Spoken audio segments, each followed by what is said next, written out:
Estamos en esta mañana en contacto con Sol Maneiros, diputada del Frente Amplio, del MPP, que ha trabajado justamente en este tema particular. Sol, gracias por atendernos. Buenos días. Hola, buenos días. Muchas gracias por llamar. Concretamente, ¿qué lecturas es de que justamente el ministro de Economía haya dicho esto públicamente ayer? No, bueno, no es lo que el gobierno esperaba, pero después termina destacando que se pudo llegar a un diálogo y que se pudo llegar a una especie de camino del medio. ¿Es así? Sí, es así. Yo creo que todos quedamos con la misma sensación. Y bueno, también me parece que fue como la prueba, ¿no?, de un primer proyecto grande que entra a la Cámara de Diputados con esta coyuntura que tenemos ahora, que la gente en definitiva decidió. Es que por primera vez en democracia el gobierno no tiene mayoría en una de las cámaras, ¿no? Entonces, ahí yo creo que bueno, que nosotros tenemos que ir acostumbrándonos a que ninguno de los proyectos que se presenten van a salir tal cual queremos que salga. Todo va a tener que ir en el marco de la negociación y vamos a tener que ir adaptándonos y ceder en algunas cosas. Y sí, evidentemente no es el proyecto que entró del Poder Ejecutivo, la verdad es que se cambió bastante, pero viendo el lado positivo, tampoco es el proyecto que salió anteriormente de diputados, claro, que a mi entender era mucho peor, ¿no? Contanos un poco acerca de cuáles son los cambios principales de aquel proyecto inicial que presentó en el Parlamento del Poder Ejecutivo y que se terminó aprobando, porque en realidad la gran discusión era quién financiaba y cuánto ponía cada uno de los involucrados, cuánto ponían los pasivos, cuánto ponían los activos, cuánto se recaudaba a través de los timbres y cuánto ponía el Estado. ¿Cómo se puede, digamos, calibrar esas diferencias que finalmente se registraron y que hacen un proyecto ahora diferente al que llegó? Sí, las grandes diferencias que nosotros tuvimos con la oposición y bueno, también con los colectivos de profesionales, era el de quién pone la plata, ¿no? Porque acá la realidad es que tenemos un problema financiero a corto plazo y actuarial a largo plazo, y el problema principal es quién pone el dinero, ¿no? Ahí, bueno, la oposición y las asociaciones de profesionales planteaban que el dinero lo tenía que poner el Estado y toda la sociedad en su conjunto. O sea, no había mucho más para escarbar. Y bueno, y la propuesta inicial del Ejecutivo lo que hacía era repartir las cargas de la solución del problema. ¿Cómo las repartía? Bueno, con un 42%, o sea, tenemos que llenar una bolsa del 100%, bueno, el 42% lo ponían los activos, el 31% lo ponían los pasivos, y el 27% lo ponían el Estado, la sociedad en su conjunto, a través de rentas generales o de los timbres profesionales. Eso, hablando en millones de dólares promedio anual, era que los activos ponían 65 millones, los pasivos 48 millones y la sociedad en su conjunto 41 millones. Ese era el inicial, digamos, el que se presentó inicialmente. Era el inicial, el que proponía. ¿De qué manera era? Bueno, era grabando un poco más el aporte de los activos. Ellos ahora aportan un 18,5% de la categoría ficto, ¿no? Porque ellos aportan por categoría, y bueno, y eso subía a un 22,5%. Pero dejando la posibilidad de, con una nueva escala de categorías, los profesionales podían pasarse a otra categoría, los que no tienen posibilidades de incrementar el aporte y seguir aportando lo mismo. Como consecuencia, se iban a jubilar con menos plata. Con menos plata. Y ahí podemos ir un poco al problema actuarial que tenemos. El problema actuarial que tenemos en la caja, ¿qué quiere decir esto? Que bueno, que lo que aportan los activos da para cubrir un tercio de lo que en definitiva ingresa por jubilación a lo último, ¿no? Ellos cubren un tercio y los otros 2 tercios son subvencionados por un fondo de dinero que ahora mismo la caja no tiene. Entonces, subiendo el aporte de los activos, lo que hace es solucionar, más allá de incrementar el ingreso de la caja ahora mismo, que es lo que se necesita, vos a largo tiempo solucionás el tema de esa descompensación que hay entre lo que se aporta y lo que se recibe. Igual ahí parecería, si uno hila un poquito más fino, haber un problema también de digamos, estructural de la caja, ¿no? Porque si uno va a la cantidad de activos que hay, a la cantidad de pasivos, la relación es 3-1, o sea, es mejor que la que tiene el Banco de Previsión Social, por ejemplo. Hay 3 activos, cada un pasivo. El tema es el monto de las jubilaciones, que por eso no da para cubrir, y solo, ¿cuánto me decías qué porcentaje llega a cubrir lo de los activos? 1/3, ¿no? Dijo. 1/3. 1/3. O sea, ahí hay un problema, ¿no? O sea, entre otras cosas, que para a la hora de calcular una jubilación profesional se toman en cuenta los 3 últimos años de aportes y no los 20 mejores, por ejemplo, como suele suceder, por ejemplo, cuando calcula el BPS. Ahí hay problemas más de fondo, más estructurales, ¿no? Claro, y ahí al vos calcular los últimos 3 años para jubilarte, lo que tenés es muchísimos profesionales aportando en las categorías más bajas, pero que después en definitiva se jubilan con la categoría 10. Entonces se jubilan con las tasas más altas, el promedio de jubilaciones, que los promedios a veces son bastante injustos, pero el promedio de la caja de profesionales es de alrededor de los 90.000 pesos de las jubilaciones.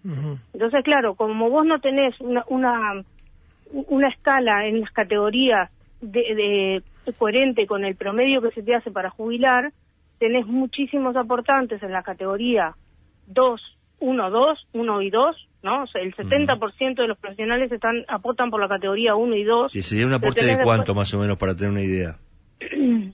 Ay, ahora mismo no tengo acá. No te preocupes, no, igual en realidad son las categorías más bajas, más bajas, ¿no? Y tenemos entonces muchísimos profesionales que aportan por las categorías más bajas, porque también hay que entender de que vos no estás obligado a aportar en las categorías. Vos vas pasando de categorías, te podés estancar y podés elegir en la categoría en la que te quedás. ¿Se entiende? Sí. No es que obligatoriamente vos tengas que ir escalando, no, ni tampoco aportes por lo real que vos recibís. Vos aportás por categorías y vas subiendo. Claro, la primera, estaba mirando aquí, son la primera categoría especial, se le llama 3.054 en un comienzo, la primera 6.075 y la segunda 11.491, esas son las 2 primeras, ¿no? Ahí va. Que son para sueldos fictos relativamente bajos para lo que son los profesionales, ¿no? Y te iba a preguntar, hasta ahora estábamos hablando de cómo era el proyecto inicial. ¿Cómo quedó el proyecto en cuanto a los porcentajes del dinero, digamos, que pone cada parte? Bueno, en definitiva, nos sacamos un poco con el aporte de los pasivos. Bueno, ahí paso al aporte de los pasivos, que era la otra fuente de financiamiento. Ahí se planteaba un aporte pecuniario, que es un aporte por parte de los jubilados, que iba en una serie de escalas, de que cuanto vos más jubilación percibías, mayor era el porcentaje de la jubilación que tenías que poner como aporte, y eso al final de una escala de 6 que se había propuesto al principio quedó en una escala de 3. Y eso hace que el aporte de los pasivos al final termine siendo un 16% del 31%, por la mitad del 31% inicial que aportaban los pasivos. Esto se justificaba también por eso mismo, porque son pasivos que están altamente subvencionados en sus jubilaciones por diferentes decisiones que tomó el directorio de la Caja anteriormente. Entonces era como una especie de devolución o de aporte para solucionar un problema coyuntural financiero que tiene ahora mismo la Caja. Al final el aporte de ellos quedó, que en principio era 48 millones de dólares, quedó en 25 millones de dólares. Promedio anual. Claro, y eso pasó todo a rentas generales, digamos, el aporte de rentas generales. Eso pasó todo a rentas generales, lo que en un principio, digo la sociedad porque esto hay una parte que es en timbres profesionales, que eso lo pagamos todo, ¿no? Pero está como discrecionado en lo que son los ajustes de los timbres profesionales a lo que son rentas generales. Sol, ¿y qué le va a cambiar, perdón, antes de irnos del tema de los timbres, qué le va a cambiar a la gente común y corriente en los trámites que tiene que hacer? ¿En cuánto van a estar cargados esos timbres a partir de ahora?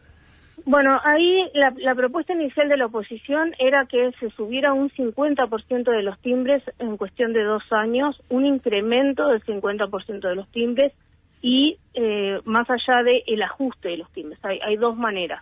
una de las cosas que reclamaba la caja de profesionales era que, así como los ajustes de las pasividades son por índice medio de salario, los timbres profesionales, en lugar de ajustarse por IPC, como se ajusta hasta ahora, se empezaron a ajustar por índice medio de salario. En eso, la propuesta inicial del Poder Ejecutivo generaba una semisuma, o sea, un promedio entre el IPC y el índice medio de salario para que no fuera, el ajuste anual de los timbres no subiera tanto. Al final, el Poder Ejecutivo accede a que el ajuste sea por índice medio de salario y no por IPC, pero nosotros nos negamos enfáticamente al aumento del 50% de los timbres en 2 años, porque eso iba a tener un impacto a corto plazo en toda la sociedad bastante grande. Vos podés pensar que con esa propuesta una operación que ahora mismo te sale 6.000 pesos en cualquier mutualista privada, en 2 años te iba a pasar a salir 11.000.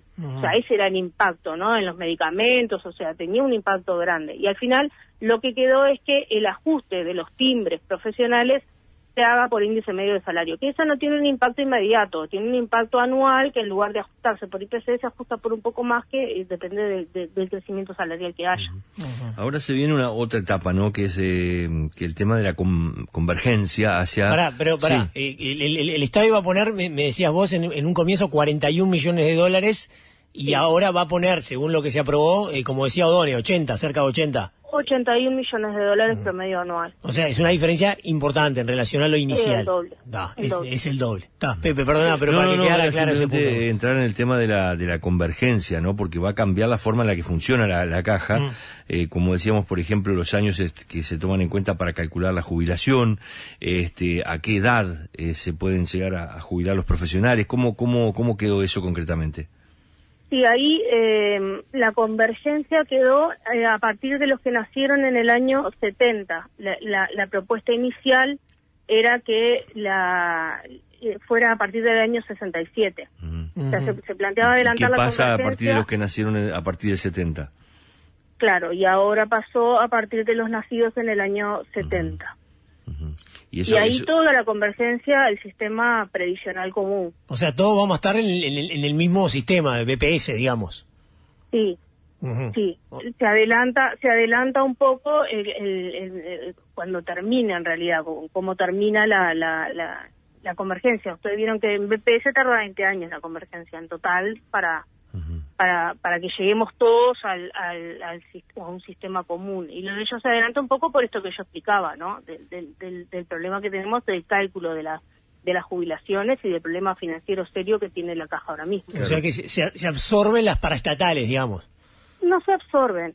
En realidad van a seguir existiendo, pero sí vamos a tener todas las mismas condiciones para poder generar la jubilación, que era un poco lo que se buscaba. Por ejemplo, alguien que nació en el 70, cuando vaya a tener que calcular su jubilación, se van a tomar, por ejemplo, los últimos 10 años y no los 3 años, los últimos 3, ese sería uno de los cambios, y a medida que va avanzando en el tiempo, la edad de retiro se va a ir aumentando también, se va a poder retirar a los 61, a los 62, a los 63, iba por ahí básicamente el planteo, ¿no? Sí, en realidad cuando termine van a ser los últimos 20 años, no los últimos 10. Igual que BPS. Va a ser todo en las mismas condiciones en ese aspecto. En las mismas condiciones, sí. Ahí está. Lo que no suena todavía, no sé si se discutió en este proceso o se va a discutir se va a crear una comisión especial ahora dentro de 3 meses para seguir analizando la situación de la caja, es el tema de los famosos fictos estos, ¿no? Que el profesional no aporta por lo que gana, sino por una cifra X que se establece, y no pasa como cualquiera del resto que vos entras a trabajar en una empresa y te cobran un porcentaje de lo que ganás. Claro, el BPS te toma un porcentaje de lo que ganás, ¿no? Sí, ahí la creación de la comisión especial es para hacer modificaciones con un poco más de tiempo, porque lo que nos pasó ahora es que habían muchas cosas para cambiar y no había tiempo para cambiarlas, porque ya este mes los jubilados cobraban el 75% del sueldo porque no había plata para pagarles. Entonces, esta comisión, que en realidad tiene un plazo de 180 días, es para estudiar un poco eso. Estudiar si es posible cambiar el sistema de fictos por un ingreso real, o sea, que se declare un ingreso real y que se aporte por eso por un lado. Después, todas las nuevas carreras universitarias que no están dentro de la caja de profesionales, esa es otra de las cosas que que también quieren plantear. Después ahí habían muchas... Porque ahí aumentarían los aportantes, ¿no? También, que es importante para que la caja tenga sustentabilidad. Sí, ahí hay como muchas lecturas que si vos aumentás los aportantes, que está bien, que es necesario, pero no cambiás paramétricamente la relación esa activo-pasivo que tenés con los aportes, lo único que haces es tener una inyección de dinero ahora, pero tenés el mismo problema dentro de un tiempo. Sí, la tirás para adelante, claro, sí. Por eso decía, no, hay que ampliar la base de aportantes. Sí, está bien, hay que ampliar la base de aportantes, pero si vos no cambiás lo otro, vas a tener dentro de 10, 15, 20 años el mismo problema, o peor. Cuando se empiecen a jubilar los nuevos aportantes, claro. Exactamente, por eso cuando planteaban, no, que los que aportan a BPS, porque los trabajadores dependientes aportan que los que aporten a BPS vengan para la caja. Sí, pero si vos no cambiás eso paramétricamente, tenés el mismo problema, así que son otros los cambios que había que hacer, que se hicieron en cierta parte, ¿no? Y bueno, y esta comisión de expertos lo que va a evaluar es todo eso, que ingresen más carreras a la caja de profesionales, revisar el tema de los fictos, y algunos otros cambios que estaban propuestos, estudiarlos también en una especie de pequeño comisión de expertos. No le digo diálogo porque las comisiones de expertos y el diálogo no son muy compatibles, pero sí es un grupo asesor que va a hacer como un diagnóstico de cómo está todo y proponer algunos cambios para que después se hagan efectivos. Una pregunta, ¿la convergencia total, hay una fecha ya estimada? Cuando se produzca, digamos, lo que vos decías, que todos estemos bajo el mismo parámetro. De la caja de profesionales, ¿decís? Sí, de la caja de profesionales y después a nivel total, porque la idea es que todo pase, ¿no? Que todo pase lo mismo, que todas las paraestatales pasen a lo mismo. Sí, la de los profesionales acá tengo para los nacidos a partir del año 80, sería, ¿no? Y la de la 20.130 para el régimen general estaba previsto 20 años de aprobada la ley, o sea que para el 2043 tendríamos ya una convergencia en la cual estaríamos todos bajo el mismo régimen. Sí.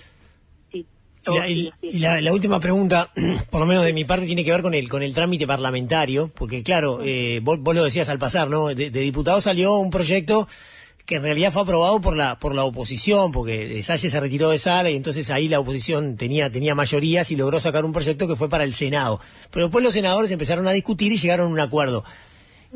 Paralelamente, ¿iban hablando con ustedes acerca de cómo estaba el ambiente ahí en diputados? Porque claro, tenía que volver a diputados, si no se aprobaba el proyecto y el Frente Amplio ahí no tiene mayoría. ¿Cómo fue eso? ¿Hubo discusiones permanentes entre el Senado y los diputados? La verdad que sí, y eso es algo que valoraron los diputados de la oposición y nosotros también. Hubo primero que cuando son temas tan complejos y nosotros trabajamos mucho más tiempo que en el Senado, ya de entrada nosotros armamos como una especie de bancadita bicameral entre los legisladores que trabajamos en diputados y los que iban a trabajar en el Senado, como para traspasar, porque en realidad estaba previsto, al final se alargó bastante más, pero estaba previsto que el trámite en el Senado fuera un trámite muy rápido. Entonces, todo lo que nosotros, todos los insumos, todo el trabajo del equipo técnico que trabajó en diputados, se pasó la información con los compañeros del Senado. Y después, tanto que se dijo en Cámara el otro día, tanto los senadores como de la oposición y los del oficialismo trabajamos en conjunto para poder llegar a los acuerdos. Lo que pasa es que, claro, ahí quedaron algunos diputados fuera, como los de Cabildo Abierto e Identidad Soberana, que no tienen representación en el Senado. Claro. Por eso el acuerdo se llegó. Y en definitiva, nosotros también buscábamos que esto no saliera con 2 votos más. O sea, nosotros buscábamos que realmente hubiera un consenso para poder solucionar este tema. Y la oposición también, por lo menos después de que pasó la primera fase en diputados, que se empezó a conversar un poco más ampliamente, también yo creo que la idea era que esto saliera por consenso.